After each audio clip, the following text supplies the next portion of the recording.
আল্লাহ রাব্বুল আলামিন ইব্রাহিম নবীকে স্বপ্ন দেখালেন, এই ইব্রাহিম তোমার সবথেকে প্যারা জিনিসটাকে তুমি কুরবানি করো। ইব্রাহিম আলাইহিস সালাম কি করলেন? প্রথম তিনি 100 উট কুরবানি করলেন। আল্লাহ রাব্বুল আলামিন তাতে কুরবানি কবুল করলেন না। আবার স্বপ্ন দেখালেন, এই ইব্রাহিম তোমার সবথেকে প্যারা জিনিসটাকে তুমি কুরবানি করো। ইব্রাহিম আলাইহিস সালাম দ্বিতীয়বার কুরবানি করলেন, তাতেও তার কুরবানি সফল হলেন না।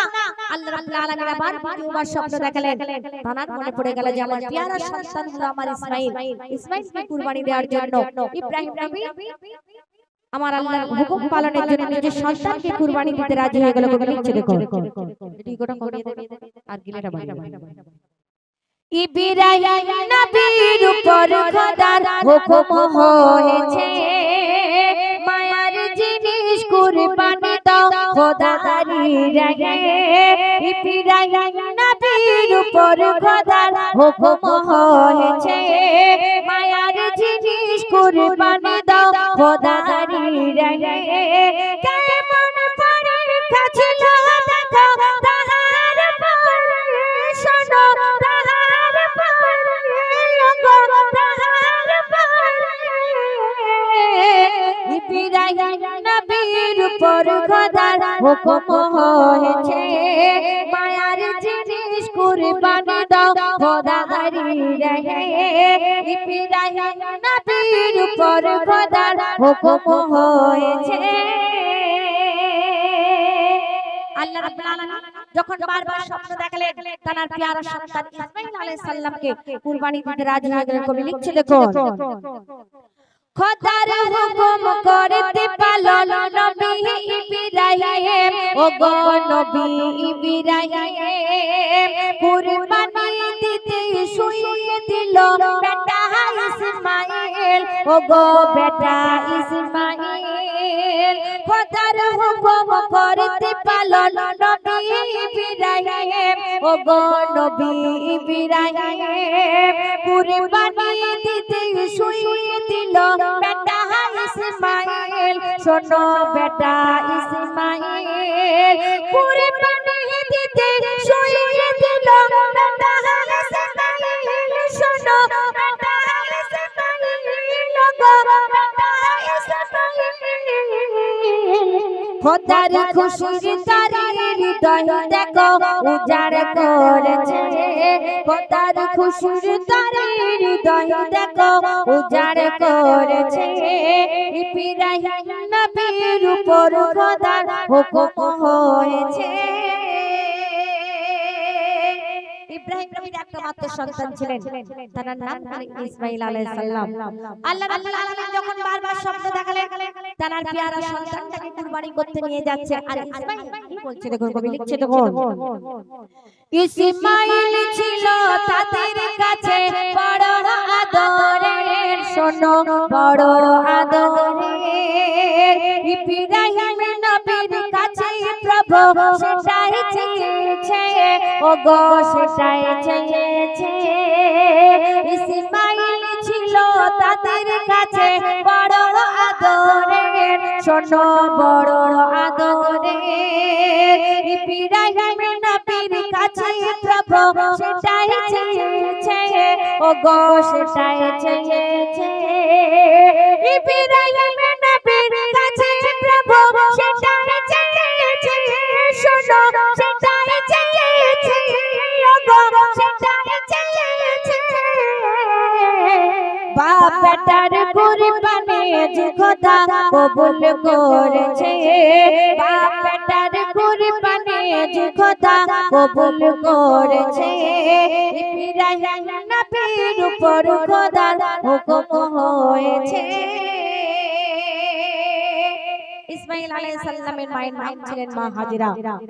যখন আল্লাহ রাব্বুল আলামিন বারবার স্বপ্ন দেখালেন তিনি কুরবানি করতে নিজের সন্তানকে রাজি হয়ে গেলেন। মা হাজেরা আল্লাহর কাছে ফরিয়াদ করে বলছে, আল্লাহ রাব্বুল আলামিন আমার একমাত্র সন্তান প্যারা সন্তান ইসমাঈলকে আল্লাহ রাব্বুল আলামিন আমি তোমার রাস্তায় কুরবানি করছি, আমার কুরবানিকে তুমি কবুল করে নিও। কতটা ভালোবাসতেন আল্লাহকে, নিজের সন্তানের থেকে বেশি আল্লাহকে ভালোবাসতেন। তা মা হাজেরা আল্লাহর কাছে ফরিয়াদ করছে, কবি লিখছে দেখো, বিবি হাজেরা খোদার কাছে ফরিয়াদ করেছে, ফরিয়াদ করেছে। কি ফরিয়াদ? কুরবানি ইসমাইলকে তোমারি তরে প্রভু তোমারি তরে বিবি হাজরা খোদার কাছে ফরিয়াদ করেছে ফরিয়াদ করেছে দিলাম কুরবানি ইসমাইলকে তোমারি তরে প্রভু তোমারি তরে দিলাম কুরবানি ইসমাইলকে তোমারি তরে প্রভু তোমারি তরে গো তোমারি তরে তাই তো তারা খোদার কাছে প্রিয় হয়েছে তাই তো তারা খোদার কাছে প্রিয় হয়েছে ইব্রাহিম নবীর উপর খোদার হুকুম হয়েছে ইব্রাহিম আলাইহিস সালাম নিজের সন্তানকে নিয়ে যাচ্ছে কুরবানি করবে মাসুম ইসমাঈল আলাইহিস সালাম আব্বা জানকে ফরিয়াদ করে বলছে আব্বা জান তুমি আমাকে কুরবানি করতে পারবে না তাই ইব্রাহিম নবী বলেছিল কেন বাবু তা বলেছিল আমি তোমার একটা মাত্র সন্তান ইসমাঈল আলাইহিস সালাম তুমি যখন কুরবানি করবে তোমার দুই চোখ থেকে ঝরঝর করে পানি পড়বে তুমি আমাকে কুরবানি করতে পারবে না তুমি চোখে রুমাল বেঁধে নাও ইব্রাহিম আলাইহিস সালাম ইসমাঈলের কথা শুনে চোখে রুমাল বেঁধে নিলেন এবং মাসুম সন্তানকে জমিনে ফেলে যখন আল্লাহু আকবার বলে গলায় ছুরি চালাতে গেলেন আল্লাহ রাব্বুল আলামিন কেমন ভাবে একটা দোকা শুনিয়ে দিলেন কবি লিখছে দেখুন ইব্রাহিম নবী চালাই ছুরি ইসমাঈলের গলায় শিশু ইসমাঈলের গলায় জান্নাতি পশু কুরবানি হলো ইসমাঈল কুরবানি নাই হয় ইসমাঈল কুরবানি নাই হয় জান্নাতি পশু কুরবানি হলো ইসমাঈল কুরবানি নাই হয় শোনো কুরবানি নাই হয় গো কুরবানি নাই হয় এমন দৃশ্য দেখে নবী ইব্রাহিম অবাক হয়ে যায় ইব্রাহিম নবীর উপর খোদার হুকুম হয়েছে